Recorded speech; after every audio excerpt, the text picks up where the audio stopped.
จะว่างจะเบียร์เขา ไม่เบียร์ เวลาวัด22 เมษายนค่อยฉลองเขาจังค่อยมาโฮมกันเด้อมื้อนี้เอาเลยก็ใช้ก่อนครับผมตามเขานอนได้เลยนอนได้เลยอยู่ในห้องผมมันแล้วเดี๋ยวของนอนได้ทุกคนเดี๋ยวจะกินหน้าตาเก็บสีตลอด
โอ้ยเป็นพวกมุเจ้าพากันไปจังไดว่าจังไดจะได้วนเวียนหลองหับกระดอนค้อนกระตา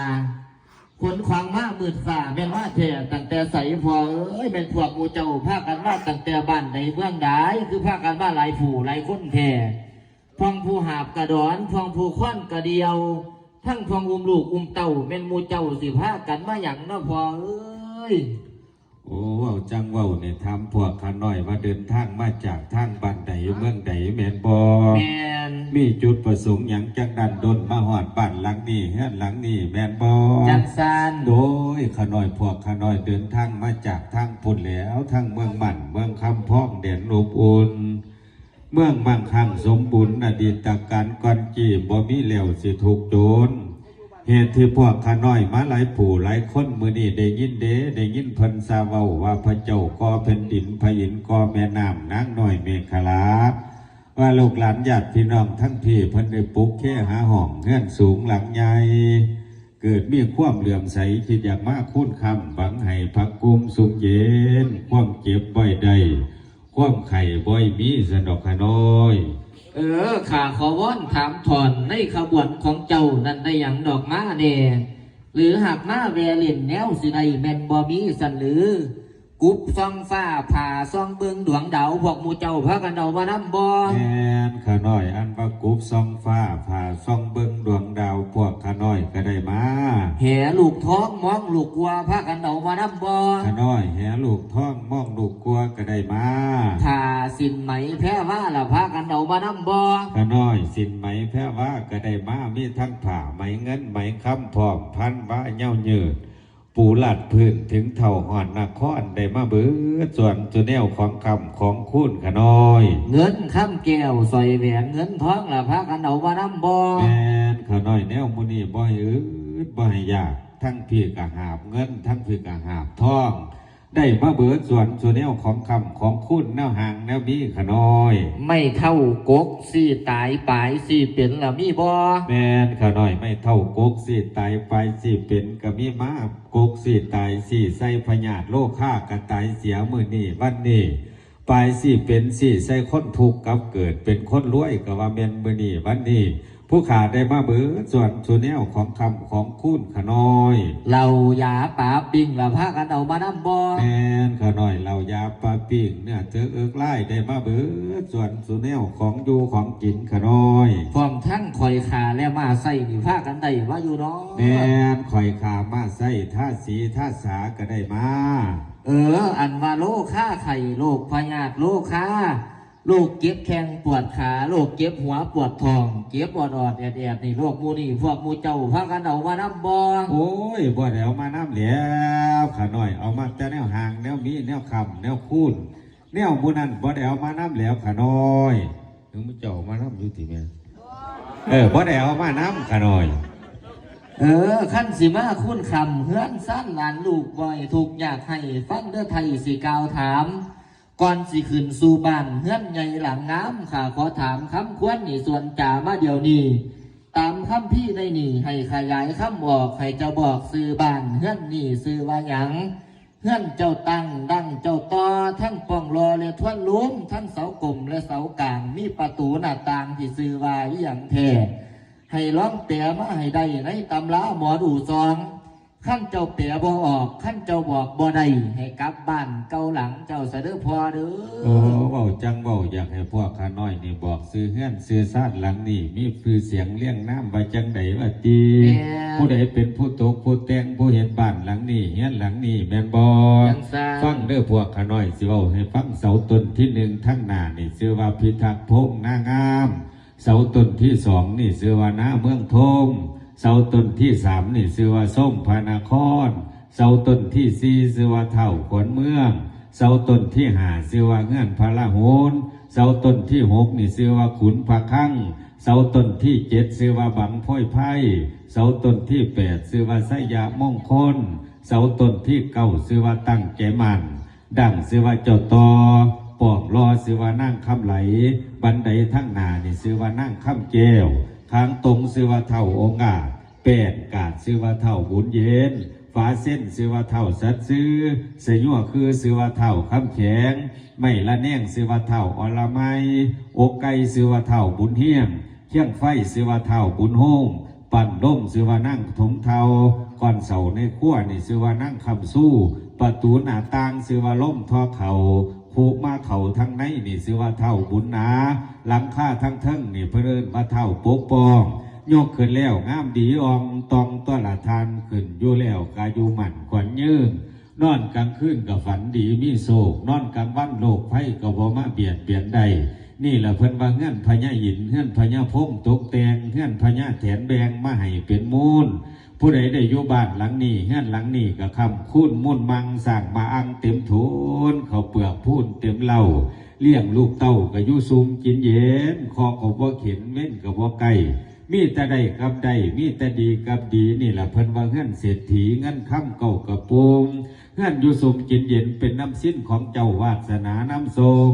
เจ้าตรงลงบุญน้ำทรงเจ้าเถนอเจ้าตรงลงท่องคำมาลำคาเพิ่นว่าบุญหลายจังคอยพ่อบุญหน่อยบ่เห็นแล้วบ้านหลังนี้เฮียนหลังนี้ขน้อยโอ้ยเว้าจังเว้าอยู่นี่สิมาคำมาคุ้นให้กันอีดีบ่แอนขน้อยทั้งจังสันกระเซินขึ้นว่าจังเฮียนจังสั้นเด้อพอเด้อบัดนี้เจ้าบ้านมากินอยู่สิ้นนะเดี๋ยวเขามาอีกจังน้อยสุขใส่สีสวัสดีมีชัยลาโพนะโมพุทธายาสวากขาโตภควตาธัมโมเมตตาย่ำดีสุขใส่สีสวัสดีมีชัยลาโพนะโมพุทธายาสุปฏิปันโนภควโตสาวกสังโฆเมตตาย่ำดีสุขใส่สีสวัสดีมีชัยนาคราชลือชัยมโหราชัยนะโมพุทธายาหลานก่อสร้างนพราชเฮียนหินขอให้มีความสุขอยู่เย็นปันน้ำหลานก่อสร้าง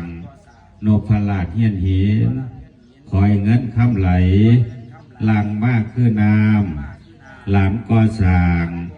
นพราชเฮียนหินขอให้เตโซผาย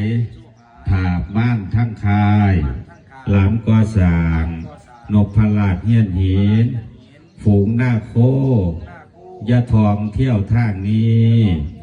เอาปนิปุษาเมขันใดก่อนสิขึ้นบ้านขึ้นงานรัวน้อเจ้าผู้บันไดเกี่ยวขาขอทองเที่ยวถึงเนี่ยถอน อย่าได้มีกำเบนบรรทัดตินซุ้นเจ้ายังไม่ยิ่งไส้ขึ้นถูไถเอาตีนไตอย่าได้เป็นบักหายน้ำเสียนต่อยต่ำหยับขึ้นมาหินศิลาเข้านี่บัดนี้ใส่ท่าสีท่าสาอยู่ใส่บนมะลังตีนลังเท้าแม่บัดนี้น้อยๆเมื่อลานนี่ลานน้อยๆนี่มาเร็วๆนี่มาเอานี่ตักน้ำล่างข้างข้าง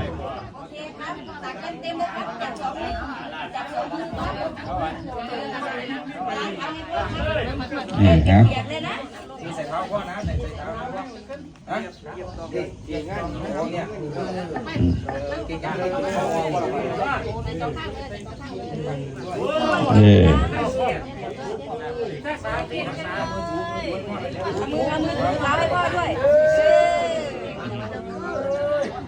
หยับขึ้นมาครับนี่ขันที่หนึ่งหยับขันหนึ่งเงินเบิร์นไหลมาห้องหยับขันสองเงินแสนเงินล้านไหลมาเขาหยับขันสามพี่น้องมาเต้าเขามาหาหยับขันสีผงท่าสีท่าสาเขามาซอยหยับขันหาความเจ็บไว้ได้ความไข่ป้อยมีให้มึงคนจะถูกจุดงั้นใช่เด้อเอาเขามาตั้งไปนี่จับลงมาเลย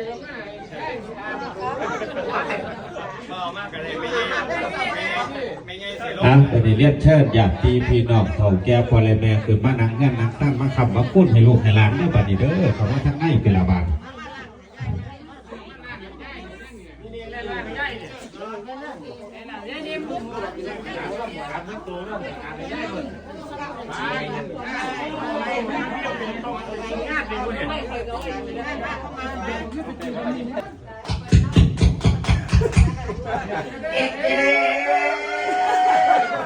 ไก่คือบอกใส่สารอาชีพอะไร